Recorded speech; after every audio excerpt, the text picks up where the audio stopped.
Bienvenidos a su programa Una pausa en el camino, un espacio diseñado para el estudio diario de la Biblia con una aplicación práctica para usted y para nosotros. En este día, lección de lujo acerca de la naturaleza misionera de Dios. ¿Había usted oído hablar acerca de eso? Pero para ello tenemos invitado de lujo el pastor y doctor Humberto Rassi. Muchas gracias, un placer.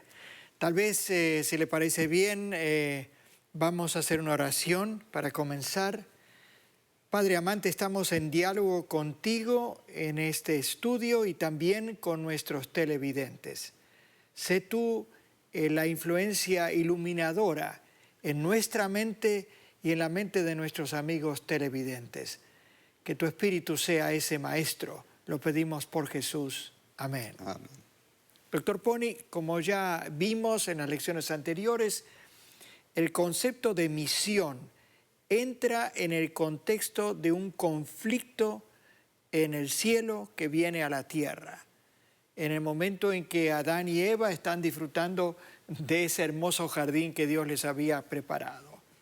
Y les dice a Adán y a Eva que podían disfrutar de todas las plantas y los árboles frutales, pero les había advertido que un árbol estaba prohibido, estaba vedado.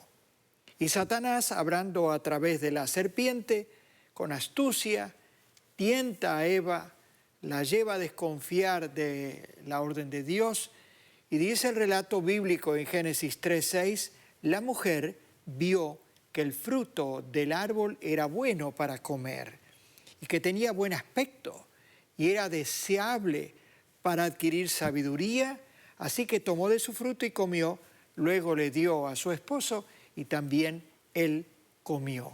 Entiendo que el primer concepto entonces que tenemos aquí es lo importante, no es como ponen a veces en forma callejera, podríamos decir, comer una fruta o no comer, que si era una manzana, no era manzana. El asunto era más profundo, obediencia o desobediencia. Correcto. Ya estamos en otro plano. Sí, en un plano mucho más profundo que nos lleva a comentar, como hicimos ayer, acerca del hecho de que Dios nos creó como agentes libres. No somos robots, no somos autómatas. Dios pone en marcha el plan B de rescate porque ha habido un riesgo de que Adán y Eva y sus descendientes desaparecieran para siempre. El que coma de ese árbol, decía Dios, va a desaparecer, va a morir. De modo que Jesús, y esto es lo lindo aquí, Jesús, que es el agente de la creación, el que hablaba cara a cara con nuestros primeros padres, viene aquí y hace frente a esta desobediencia. Y uno ve el drama allí. Jesús venía regularmente a hablar con Adán y Eva y esta vez se esconden, huyen, tienen vergüenza, se dan cuenta de que están desnudos, tienen miedo. Ahí empezamos a experimentar el mundo después de la desobediencia. Tendría intriga entonces en relación a eso, ¿cómo actúa Dios como agente rescatador? Es muy interesante porque primero no solamente los crea, sino que Él toma la iniciativa. Además, hace una profecía.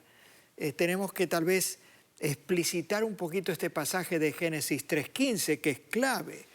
A Jesús le dijo, utilizando este lenguaje simbólico, que habría un largo conflicto entre el bien y el mal, entre los seguidores de Dios y los partidarios de Satanás, de la serpiente. Y en un momento futuro, Jesús sufriría una herida, pero que al final de la historia humana, Jesús triunfaría, aplastaría, según las palabras de 3:15, la cabeza de la serpiente. Yo veo aquí que es como un continuo entre el Génesis y el Apocalipsis, el gran conflicto entre el bien y el mal. Y nosotros estamos en ese campo de batalla. Tenemos, por un lado, el desafío de las tentaciones diarias de Satanás, pero también la certeza de que Jesús, el Espíritu Santo, están a nuestro lado. Y como dice usted, si uno empieza en el Génesis y va recorriendo toda la Biblia, ve cómo Dios va involucrando a los seres humanos en la misión. Le dice a Noé, tú eres mi agente de rescate antes del diluvio. Luego llama a Abraham y lo trae desde lejos para que sea su embajador, su agente, y Abraham obedece. Luego Dios elige a los descendientes de Abraham, a Isaac y Jacob, para que sean sus agentes, caen esclavos y los libera. Fíjese cómo va avanzando la historia del rescate. Y entonces los lleva a ese lugar estratégico en el mundo antiguo, donde los sitúa en Palestina. Me llama mucho la atención, usted sabe que yo soy un aficionado de la historia. Sí.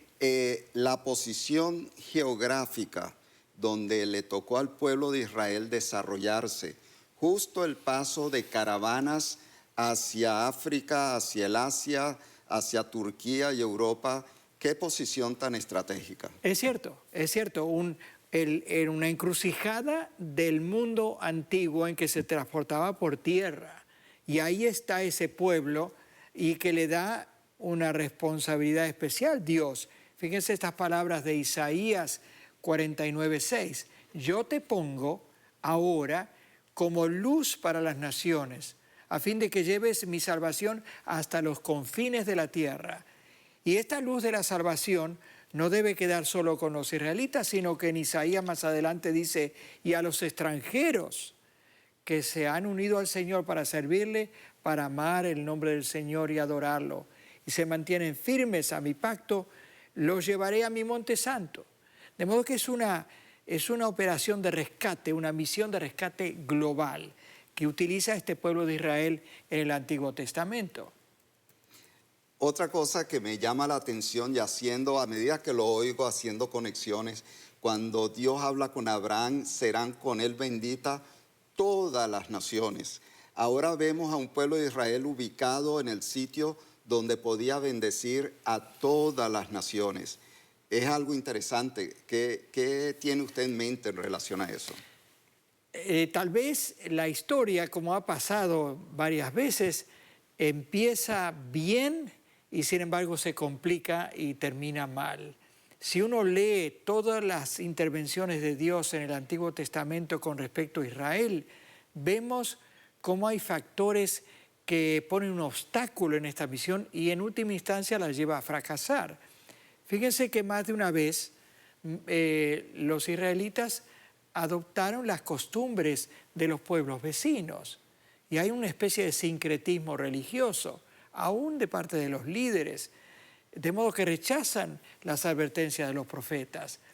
Otro problema con el pueblo de Israel que nos hace pensar a nosotros es que se encerraron en sí mismos en lugar de comunicar a los vecinos el mensaje que Dios les había encomendado.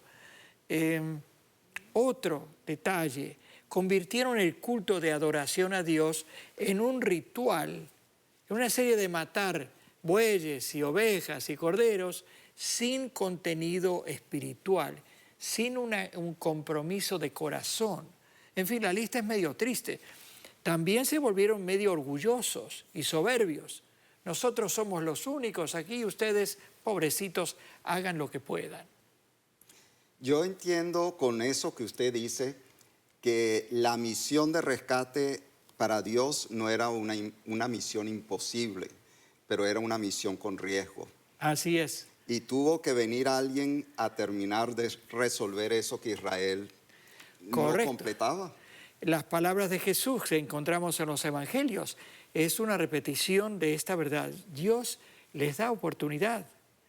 Ustedes la han desperdiciado y ahora van a matar al misionero que viene a rescatarlos. Es una historia triste que lo deja uno pensando. De modo que la reflexión es, ¿será que nosotros como cristianos vamos a fallar también? Queda en suspenso esa pregunta, ¿verdad? ¿Será que usted y yo, Esteban, podemos ser esos agentes que Dios quiere? Vamos a orar. Muy bien. Padre nuestro que estás en los cielos, Señor, te pedimos en este momento, no nos dejes caer en tentación. Amén. Líbranos del mal. Amén. Ayúdanos a ser los misioneros que tú quieres que seamos. Porque en el nombre de Jesús te lo pedimos. Amén. Amén.